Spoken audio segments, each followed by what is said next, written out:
Question number 3 है वक्र y equal to x square plus 2 y equal to x equal to 2 एवं x equal to 3 से घिरे क्षेत्र का क्षेत्रफल ज्ञात करना है। पहले परवलय का समीकरण y इक्वल टू कितना दिया है एक्स स्क्वायर प्लस 2 और एक दिया है y equal to x equal to 0 और x इक्वल टू 3। क्लियर। तो इसका चित्र बनाएंगे तो सबसे पहले देखेंगे कि चित्र कहाँ पर बनेगा, y अक्ष पर बनेगा।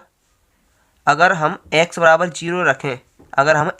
0 रखें तो शीर्ष कितने होंगे, शीर्ष होंगे हमारे x बराबर 0 रखेंगे तो y बराबर 2। क्लियर। यानी कि 1 और 2 यहाँ पर बनेगा इसका जो भी चित्र बनेगा परवलय का। यहाँ पर क्या है 0 और 2। अब x बराबर y यानी कि x का मान बराबर है y के मान के, तो वो इस तरह एक रेखा जाएगी सीधी। क्लियर। ये क्या है रेखा का समीकरण। अब देखेंगे कि x बराबर 0 तो मूल बिंदु यहाँ पर होंगे 0 और 0, यहाँ पर होगा 1, यहाँ पर 2, यहाँ पर 3 ऐसे मान के चलेंगे।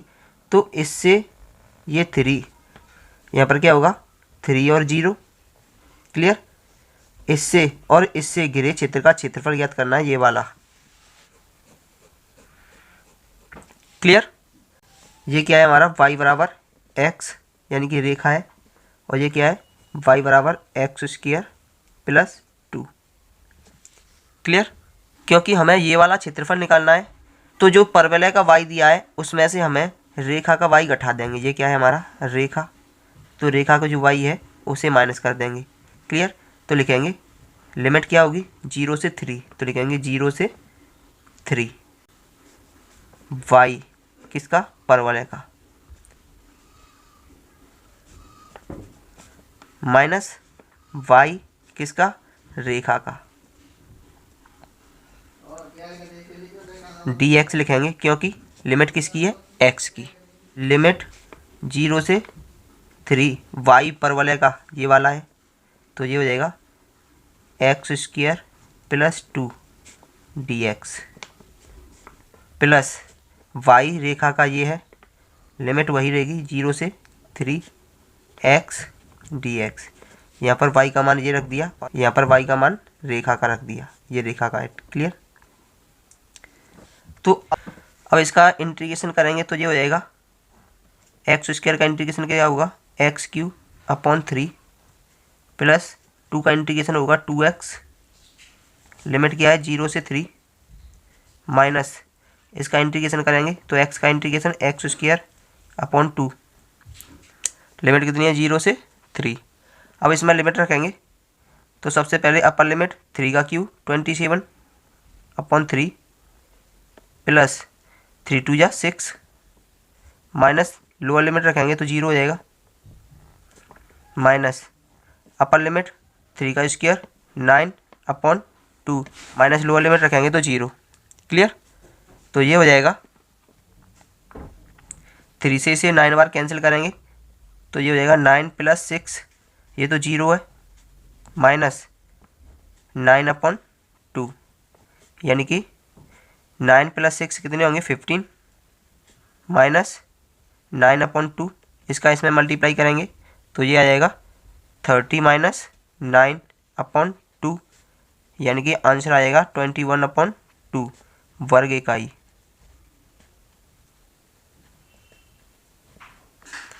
यही हमारा आंसर है।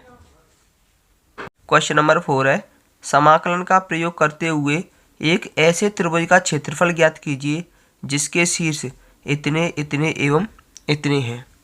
क्लियर। तो लिखेंगे माना दिए हुए शीर्ष इस प्रकार हैं कि -1 0 1 और 3 और 3 और 2 है। क्लियर। क्योंकि हम जानते हैं दो बिंदु यानी कि x1 y1 x2 y2 से होकर जाने वाली रेखा का समीकरण क्या होता है y minus y1 equal to y2 minus y1 upon x2 minus x1 और x माइनस x1 ये होता है। क्लियर। तो सबसे पहले हम इस बिंदु और इस बिंदु से होकर जाने वाली रेखा का समीकरण निकालेंगे। तो लिखेंगे माना -1 और 0, 1 और 3 से होकर जाने वाली रेखा का समीकरण। तो ये क्या होगा हमारा x1, ये होगा y1 और ये होगा x2 और ये होगा y2।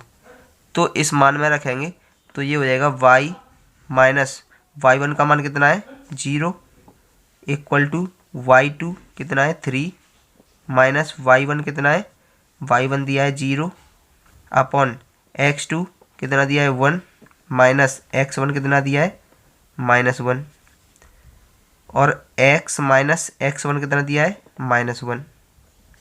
क्लियर। तो ये हो जाएगा y equal to 3 upon minus plus यानी 1 और 1 कितना हो जाएगा 2 और ये हो जाएगा x और माइनस से माइनस प्लस 1। क्लियर। इसे मान लेंगे समीकरण नंबर फर्स्ट। लेंगे इस बिंदु और इस बिंदु से होकर जाने वाली रेखा का समीकरण। तो लिखेंगे 1 3 और 3 और 2 से होकर जाने वाली रेखा का समीकरण। तो यहाँ पर देखेंगे x1 का मान कितना दिया है 1, y1 का मान, x2 का मान और y2 का मान। क्लियर। तो इस फॉर्मूले में रखेंगे तो लिखेंगे y माइनस y1 का मान कितना है 3 इक्वल टू y2 कितना दिया है 2 माइनस y1 कितना दिया है 3 अपॉन x2 माइनस x1 कितना दिया है 1 और x माइनस x1 यानी कि 1। क्लियर।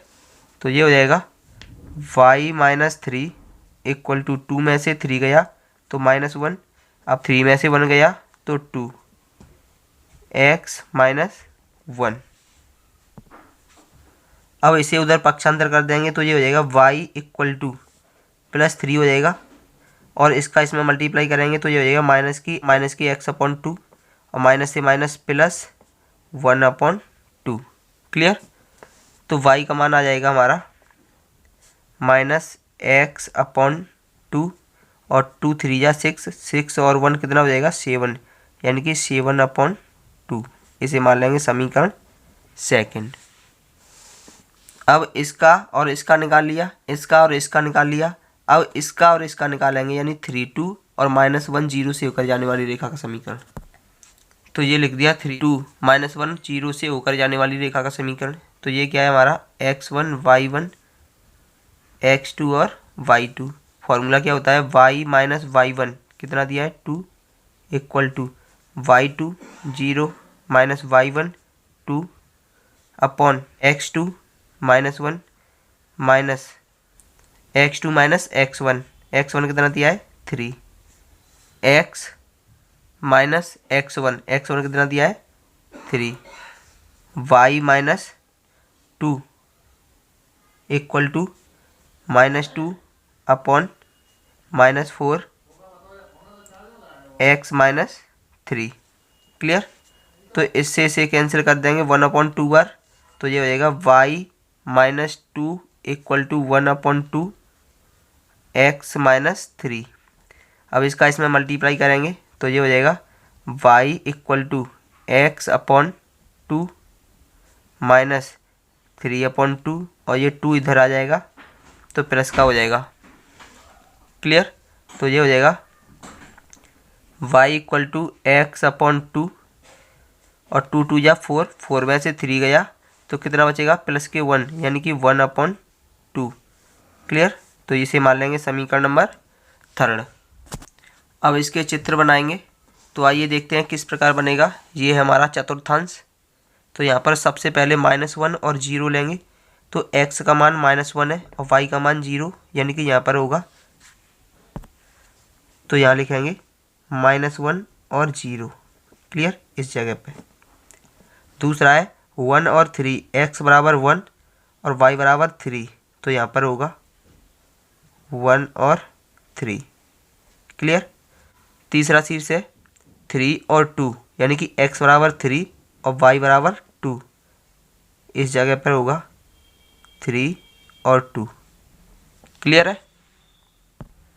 तो अब इनको हम आपस में मिला देंगे तो इससे तो ये मिल जाएगा और इससे ये मिल जाएगा, यहाँ पर इसे 3 पर इसे मिला देंगे लाकर। क्लियर।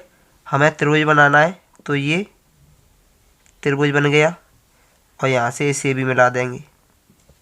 क्लियर है। इस बिंदु को मान लेंगे ए, इस बिंदु को मान लेंगे बी, इस बिंदु को मान लेंगे सी, इस बिंदु को मान लेंगे डी और इसे मान लेंगे ई। क्लियर।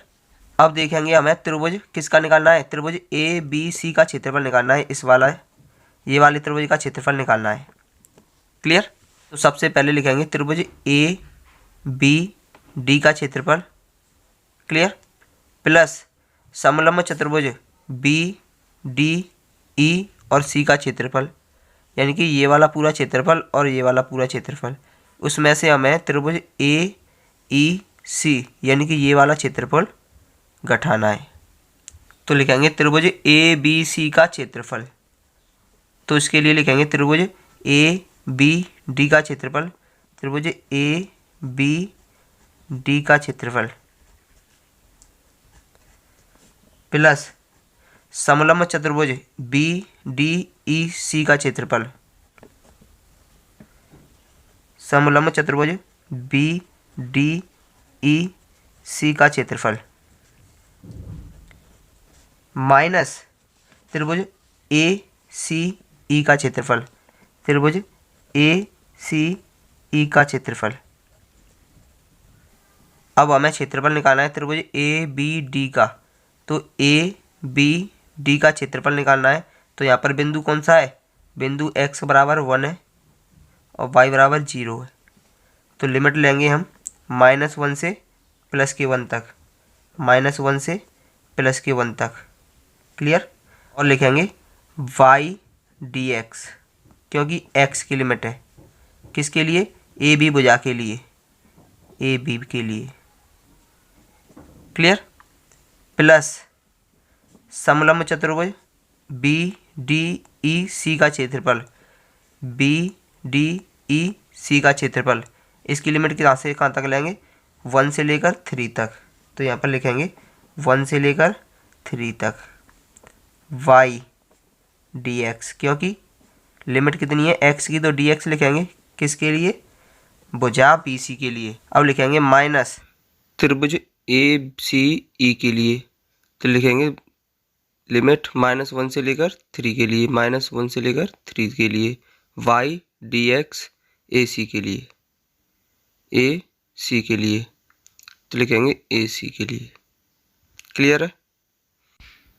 अब लिखेंगे ये कौन सी भुजा है, ए बी, क्योंकि बिंदु ए और बी से बनी हुई है। ये है बी सी, क्योंकि ये बिंदु बी सी से बनी हुई है। और ये हो गई सी ए या ए सी।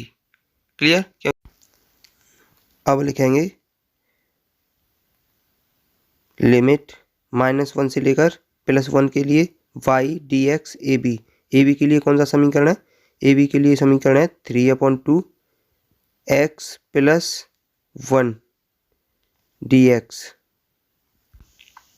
प्लस आगे हो जाएगा लिमिट होगी 1 से लेकर 3 तक y dx बी सी के लिए। बी सी के लिए कौन सा समीकरण है, समीकरण नंबर है -x/2 + 7/2 प्लस 7/2 dx माइनस -1 से लेकर 3 के लिए y dx ए सी के लिए। ए सी के लिए कौन सा समीकरण है, x/2 + 1/2 dx। क्लियर है। तो आगे हल करेंगे तो ये हो जाएगा 3/2 बाहर आ जाएगा। लिमिट होगी -1 से लेकर +1 तक x + 1 dx प्लस, सॉरी यहाँ पर 2 है, तो ये हो जाएगी लिमिट 1 से लेकर 3 तक 2 एलसीएम लेंगे। तो ये हो जाएगी -x + 7 dx माइनस -1 से 3 तक limit 2 LCM x + 1 dx। Clear है। तो ये हो जाएगा 3/2 इस लिमिट -1 से 1 तक x प्लस 1 dx प्लस 2 बाहर आ जाएगा, तो ये हो जाएगा 1/2। लिमिट होगी 1 से 3, अंदर बचेगा -x plus 7 dx minus limit होगी -1 से 3, 2 बाहर आ जाएगा, अंदर बचेगा x प्लस 1 dx। क्लियर है। अब करेंगे इनका इंटीग्रेशन, तो ये हो जाएगा 3/2।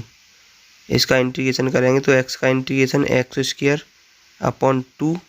प्लस 1, लिमिट होगी -1 से लेकर +1 तक, प्लस 1/2। इसका इंटीग्रेशन करेंगे तो ये हो जाएगा -x का इंटीग्रेशन x² प्लस 7 का 7x हो जाएगा, लिमिट होगी 1 से 3 तक, -1/2। इसका इंटीग्रेशन करेंगे x² प्लस 1 का इंटीग्रेशन x, लिमिट होगी -1 से 3 तक। क्लियर है।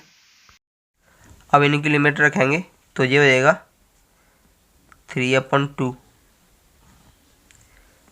पहले लिखेंगे अपर लिमिट, यानी कि 1 रखेंगे तो 1/2 प्लस 1 हो जाएगा, माइनस लोअर लिमिट रखेंगे -1 का वर्ग 1 होगा /2, यहाँ पर 1 रखेंगे तो ये हो जाएगा -1 प्लस 1/2। अपर लिमिट रखेंगे तो -3 का वर्ग कितना होगा 9/2 प्लस 3 7 या 21, माइनस लोअर लिमिट 1 रखेंगे तो -1/2 प्लस यहाँ पर 1 रखेंगे तो ये हो जाएगा 7। क्लियर। -1/2, 3 रखेंगे तो 3 का वर्ग कितना होगा 9/2 प्लस यहाँ पर 3 रखेंगे तो ये 3, माइनस लोअर लिमिट -1 रखेंगे तो -1 का वर्ग 1 ही रहेगा, तो 1/2 -1। क्लियर। तो ये हो जाएगा 3/2 अपनी जगह पे, 2 1 या 2, 2 और 1 कितने होंगे 3, यानी कि 3/2 माइनस 2 1 या 2, 1 में से 2 गया तो माइनस के 1/2, तो ये हो जाएगा माइनस से प्लस 1/2 प्लस 1/2, तो यहाँ पर बचेगा -9। इसका इसमें मल्टीप्लाई करेंगे तो ये हो जाएगा 42/2 माइनस इसका इसमें मल्टीप्लाई करेंगे तो ये हो जाएगा -1 प्लस 14/2 -1/2। इसका इसमें मल्टीप्लाई करेंगे तो ये हो जाएगा 9 + 6/2 माइनस इसका इसमें मल्टीप्लाई करेंगे तो ये हो जाएगा 1 - 2/2। क्लियर है। तो ये हो जाएगा 3/2, 2 एलसीएम लेंगे तो 3 और 1 कितना होगा 4 प्लस 1/2। यहाँ पर 42 में से 9 जाएंगे तो 33/2, और यहाँ पर 14 में से 1 जाएगा तो 13, तो यहाँ पर बचेगा 13/2 माइनस 1/2। 9 और 6 15/2 माइनस 1 में से 2 गए तो -1, और माइनस से ये +1 हो जाएगा /2। क्लियर। तो ये हो जाएगा 3/2 इंटू 4/2 प्लस 1/2, एलसीएम लेंगे 2, तो ये हो जाएगा 33 माइनस 13 माइनस 1/2, यहाँ पर भी एलसीएम लेंगे 2, तो ये हो जाएगा 15 + 1। क्लियर। आगे सॉल्व करेंगे तो ये हो जाएगा 3 2 2 या 4 इंटू 4 प्लस 1 2 2 या 4 इंटू 33 में से 13 जाएंगे तो यहाँ पर बचेगा 20 माइनस 1, 2 2 या 4 इंटू 16। क्लियर। तो ये हो जाएगा 4 से 4 कैंसिल, यहाँ पर बचेगा 3 प्लस 4 से ये 5 बार कैंसिल, तो यहाँ पर हो जाएगा 5 माइनस 4 से ये 4 बार कैंसिल, तो यहाँ पर बचेगा 4। क्लियर। 3 और 5 कितने होंगे, 8 माइनस 4, तो कितना आ जाएगा 4 वर्ग इकाई। यही हमारा आंसर है।